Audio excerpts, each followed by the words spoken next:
এর মাঝেই হঠাৎ মোবাইলের রিংটোন বাজতে লাগলো। মনে মনে কোন শালায় বিরক্ত করলো বলে তার 14 গোষ্ঠী উদ্ধার করতে লাগলাম। মোবাইলটা বের করে স্তব্ধ হয়ে গেলাম। আমার একমাত্র প্রেমিকা অনু নাম্বার দেখেই বুকটা সেট করে উঠলো। এই বুঝি থাপ্পড় খেলাম। সেই থাপ্পড় কি আর ভুলা যায়? ব্রেকআপ করবো ভালো কথা, কিন্তু কি থাপ্পড়ই না মারছিল। এতদিন পর হঠাৎ কল করলো, কারণ কি? বয়ে বয়ে ফোনটা রিসিভ করলাম আর বললাম হ্যাঁ হ্যালো। সে বলল, হারামজাদা কই রে তুই? থাপ্পড়ের কথা মনে নাই নাকি ভুলে গেছস? আমি বললাম হ্যাঁ মনে আছে তো, কি থাপ্পড়টাই না মারছিলা? আচ্ছা এই তুমি কি মানুষ না অমানুষ বলো তো? একে তো ব্রেকআপ করছো, আবার যাওয়ার সময় কিনা 2 গালে গুনে গুনে মুখ 10টা থাপ্পড় মেরেছিলা। সেই থাপ্পড় কি আর ভুলা যায়? এখনো আমি মাঝে মধ্যে সেই থাপ্পড় স্বপ্নে দেখি আর গাল হাতাই। সে বললো, ওই রাখ তোর আজাইরা পেশাল, তুই কই আসস এখন? আমি বললাম কেন? আমি এখন আবার কি করলাম? একে তো তুমি নিজে আমারে কল দিছো, তার উপর এখন বলতেছো পেঁচাল মারতেছি। সে বলল, ওই তুই তোর ছোট ভাইরে কি শিখাইয়া দিছস? আমি বললাম কেন, আমি তো কিছু শিখাই নাই। আর আরিফরে দিয়া তুমি কি করবা? ও আমাদের বংশের একমাত্র ভালো ছেলে, ওর নামে কিছু বললে আমি কিন্তু সহ্য করব না। তখন সে বলল, মিথ্যা বলবি না একদম, তোর ছোট ভাই আজকে আমার ছোট বোন রে প্রপোজ করছে। আমি বললাম আরে বাহ, ঠিকই তো আছে। তাহলে বেয়ান সাহেবা বলেন বিয়া কবে? অনেকদিন হলো কুরমা পোলাও খাই না। সে বললো, এই চুপ, তাবড়াইয়া তোর কান দিয়া গরম দুমা বাইর করমু, ফাইজলামি করস আমার লগে। তখন আমি বললাম, আমি আবার কি করলাম? সে বলল, আমার বোন প্রপোজালে রাজি হয় নাই, যার ফলে তোর ভাই আমার বোন সুমিকে ইচ্ছা মতো পিড়াইছে।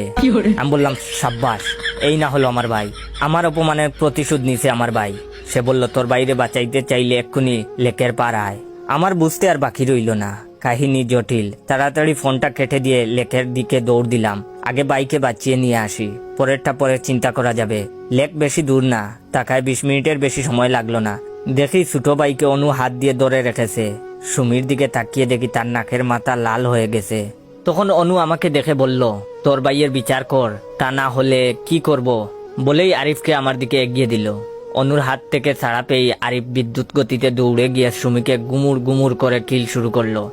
এমন পরিস্থিতিতে আমি আর অনু দুজনেই হতবাক হয়ে গেলাম। আরিফের হাত মনে হয় এতক্ষণে মারার জন্য চুলকাইতেছে। আমি দৌড়ে গিয়ে আরিফকে টেনে ধরলাম, কিন্তু ও ছাড়তেছে না। অনু ধরল সুমিকে, কিন্তু কিছুতেই ছাড়াতে পারছে না। এত টানাটানিতে বাঁধলো আরেক বিপত্তি। আরিফ সুমির চুল ধরে আছে, অপরদিকে অনু তার বোনকে টানছে। সুমির চুল ছেড়ার উপক্রম প্রায়। উপায়স্ত না পেয়ে আমি আরিফের হাত ছেড়ে দিলাম, তা না হলে যদি চুল ছিঁড়ে নিয়ে আসে। আরিফ ছাড়া পেয়ে দুম দুম করে কয়েকটা করে কিল দিয়েই দৌড়াতে লাগলো। আর দৌড়াইতে দৌড়াইতে বলতে লাগলো, ভাই ওরা আমাদের মোট 11টা মারছিল, আমরা আরো বেশি মেরেছি, আমরা জিতেছি ভাই, এখন পালাও পালাও। আমি ছোট ভাইয়ের পিছু পিছু দৌড়াচ্ছি আর বলতেছি, সাব্বাস ভাই সাব্বাস, তুই আমাদের বংশের গর্ব, তোর জন্য আজ আমার মাথাটা অনেক উঁচু হয়ে গেল ভাই। 20 মিনিট দৌড়াইতে দৌড়াইতে 2 ভাই বাড়িতে আসলাম। অনেক দৌড়াইছি, এখন একটু বিশ্রাম দরকার। কি বলেন আপনারা? দ্বিতীয় পার্টের জন্য কারা কারা অপেক্ষায় ছিলেন অবশ্যই কমেন্ট করে জানাবেন।